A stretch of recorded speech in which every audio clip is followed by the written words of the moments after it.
Bicara tentang masalah sakit, Nabi Ayub pun sakit.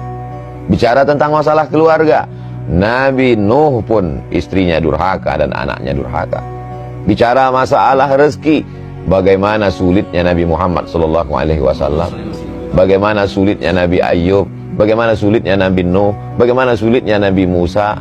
Sesungguhnya dalam cerita kisah nabi-nabi itu Allah ingin mengatakan bahwa kalau kau dekat dengan aku, sakit, sulit, susah tetap ada.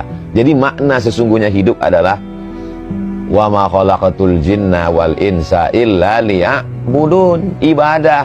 Ketika sakit, sakit itu pun ibadah. Ketika sedang morat-marit itu pun kalau karena Allah maka dia menjadi ibadah. Jangan kita pahami bahwa yang namanya ibadah itu hanya sholat tahajud, sholat witir, sholat duha. Yang namanya ibadah itu hanya baca Quran, baca tabarak, baca yasin, baca fatihah, banyak sholawat. Itulah ibadah. Tidak. Orang yang sakit pun ibadah.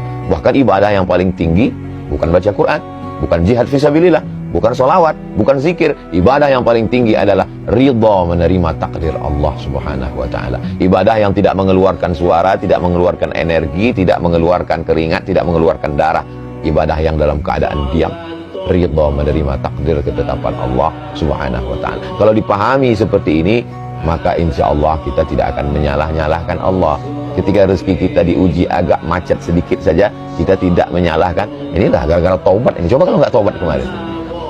Kesalahan berpikir membuat kita menjadi salah berbuat. Kesalahan berbuat, kesalahan bicara, kesalahan menarik kesimpulan berawal dari mempertuhankan hawa nafsu. Itulah yang disindir Allah dalam Al-Quran.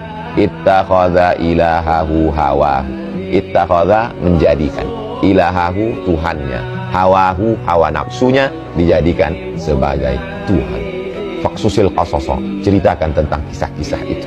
Kisah siapa? Kisah nabi-nabi itu. Supaya apa? La'allahum yatafakkarun, supaya berpikir, oh ternyata aku sekarang sedang sakit, nabi pun ternyata juga sakit. Aku sekarang sedang agak macet sedikit rezeki, sesungguhnya supaya Allah mengajarkan bersyukur tentang lapangnya rezeki. Oh sekarang anakku ini agak sulit sedikit diatur, supaya untuk mengingatkan, supaya ada usaha dan ikhtiar doa lebih. Allah cuma ingin kita sujudnya lebih lama sedikit dari biasa.